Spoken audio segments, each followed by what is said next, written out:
Now, every week we shine a spotlight on a young emerging artist, and this week I'm really excited to say it's performance poet Aze Hussain, and he joins me now. Hi Aze, how are you? Hey Shruti, how's it going? Yeah, no, I'm decent. How are you? I'm well, thanks. How have you been? What have you been up to? That's generally speaking, not in terms of poetry. No, I really do appreciate you having me on. Thank you so much. I've been chill. I've moved into a flat with Ballum. So with two friends, a guy called Rui and a girl called Maeve, from my school days. Big up, they're listening right now, so this is pretty new to me. I had my first poetry gig, headline gig in 2 years. Yes. Before lockdown, so that was nuts. How was that? How did that feel to be back on stage? Oh, it was like another feeling. Like I can't even put it into words how invigorating and how at home that made me feel. Obviously, the pandemic, for better or for worse, put the creative industry on hold, and that allowed us more time to reflect, take a break from writing, go back into writing, introduce more writers and creatives. For me, the lack of live audience was starting to drive me insane. So to vibe with an audience, to make people laugh, cry, clap, applaud, stomp, cheer, click, it's something that I can't even describe. So it was good to be back, and I had a whole 15 minutes instead. So big up Shits and Scribbles, the platform that got me there. We performed at Prince of Peckham, which is an amazing venue. And I'm looking forward to headlining more events and performing. And did you have loads of new material about the pandemic? Funny enough, the actual set, I chose not to include any material about the pandemic. Obviously, when you write, you can write about loads of different things. As I'm sure you're aware, the kind of things that I write about and perform about. But I feel as though we've all been through it in one way or another. So I didn't feel as though there was a need to dwell on it too much. I'm actually more in the vibe of moving forward and using what we have learned to turn it and manifest it into something more positive and optimistic for the future. I mean, that's what my wavelength is. Yeah, because I was wondering that now that live gigs are on again, I wondered how many pandemic poems are we going to hear? It's funny enough, not as many as you'd think. I think everyone, because there's no such thing as returning back to normal, we'll never return back to how it was before. We've almost evolved into a brand new state of being and lifestyle. I think everyone is still trying to figure out who they are and their identity, the whole working from home culture, the whole lifestyle is slowing down. It's just everyone is understanding more about who they are and who they want to be, And who do you want to be? Shruti, I want to know that. It's a deep question, which I will not go into answering right now. Let's talk about you. For those people listening who don't know much about your work, what is it? What kinds of things do you write about? It's just life, innit? I write about everything that I go through, that my friends go through, that my family go through, any young person.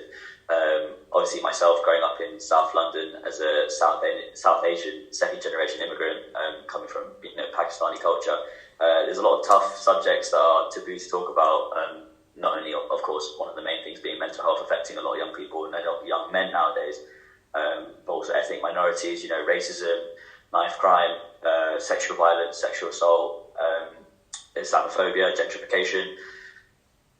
Basically, a lot of things that are subjects to talk about in the news, but a lot of people don't realise how much it affects us and how much we don't talk about it, and don't use our voices to speak up for people that don't necessarily feel like they can speak up.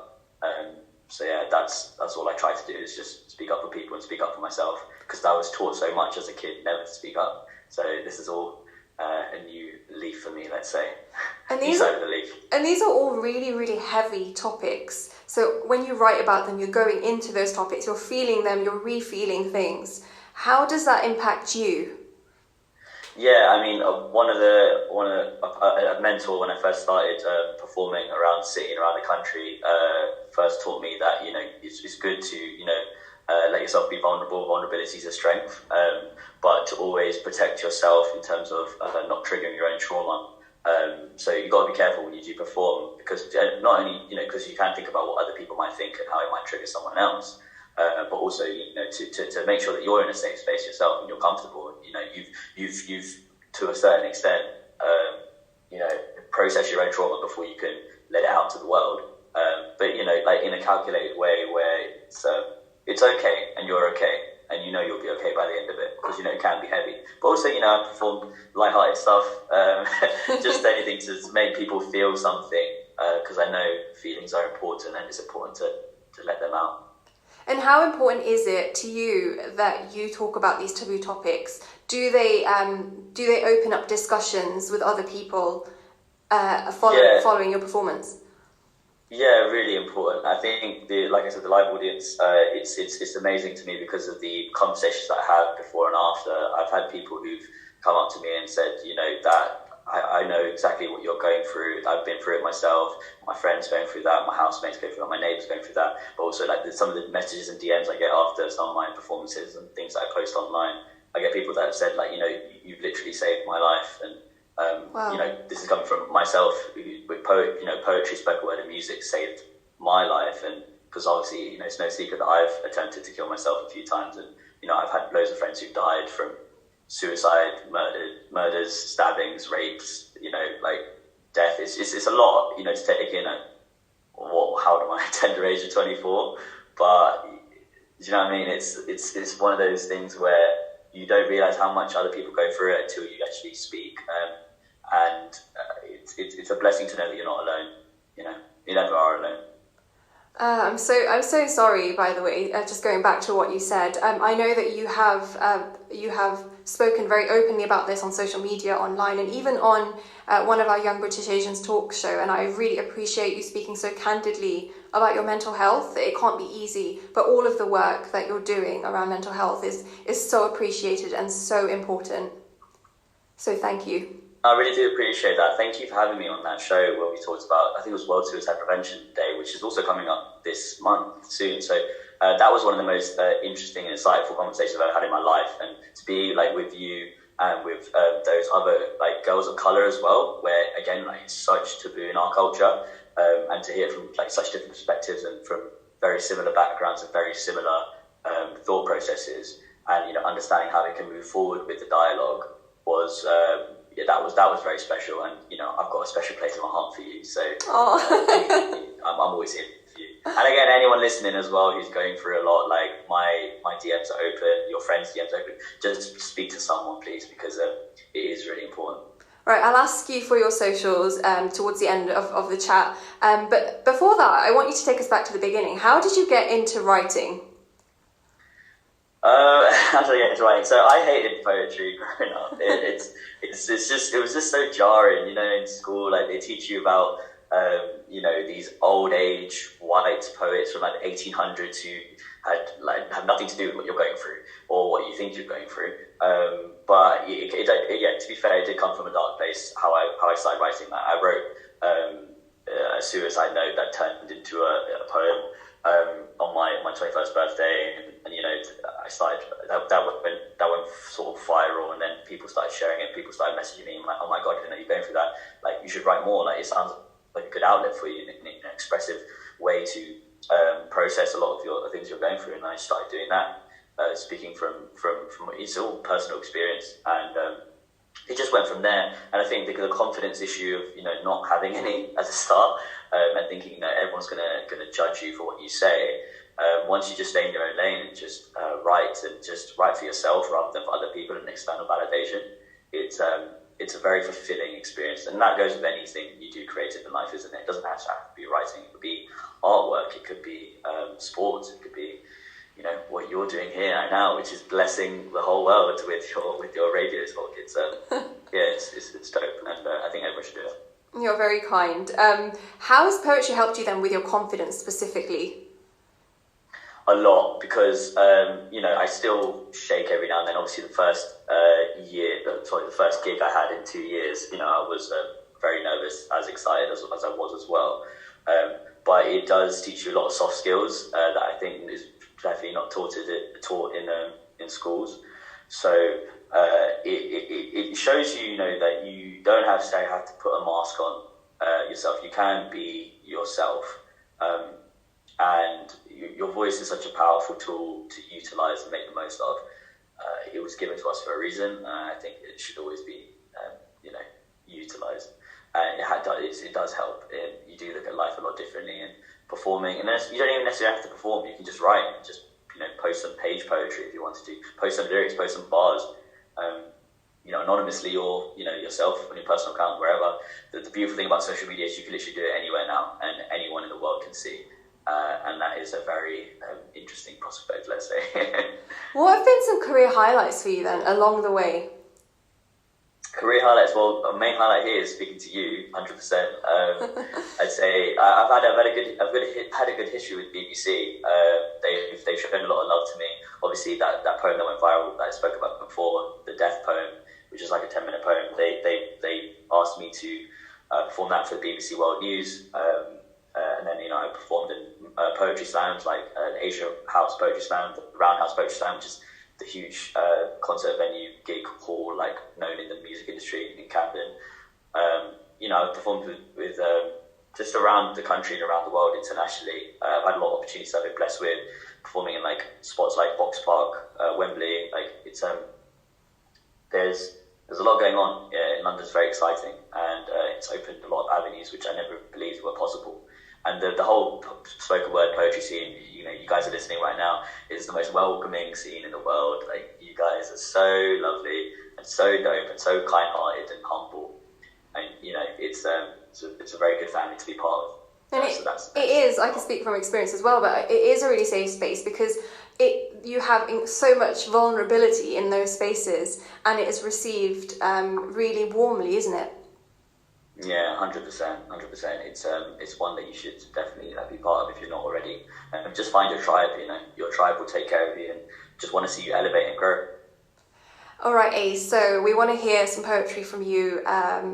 Without further ado, please share something with us.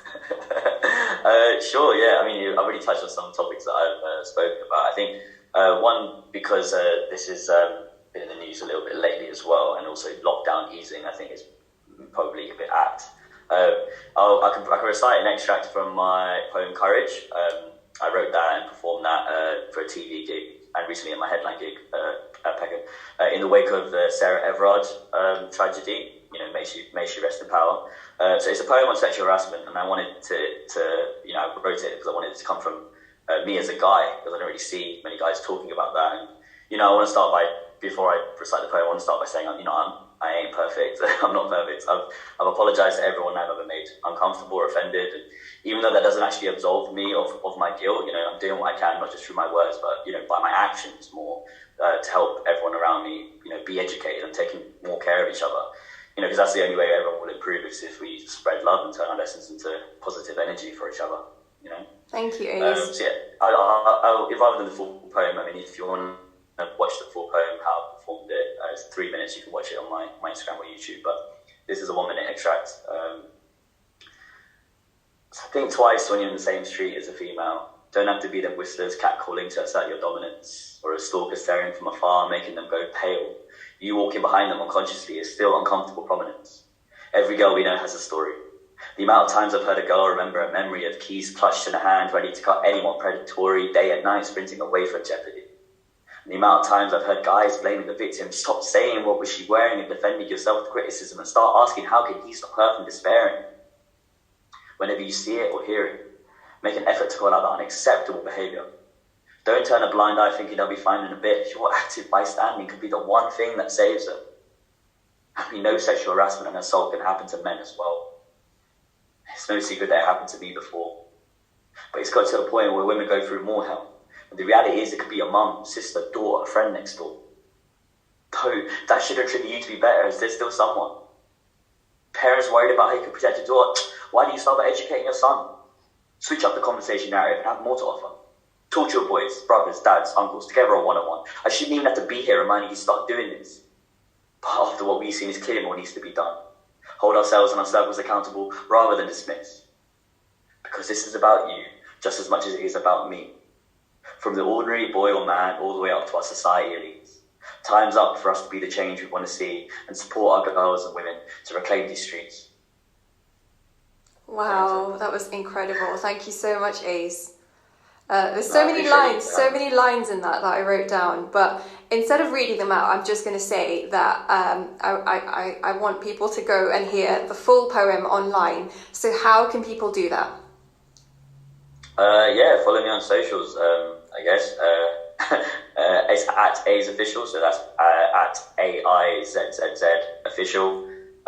That's Instagram, Facebook, Twitter. You can find me on YouTube at A's Hussein. So my full name is A's Hussein, but yeah, AIZHUSSAIN. But A's official, the main place. Yeah, show some love. I'd love to get in touch and get to know more of your stories. Yeah, connect. And just before you go, tell us any upcoming gigs that we should know about?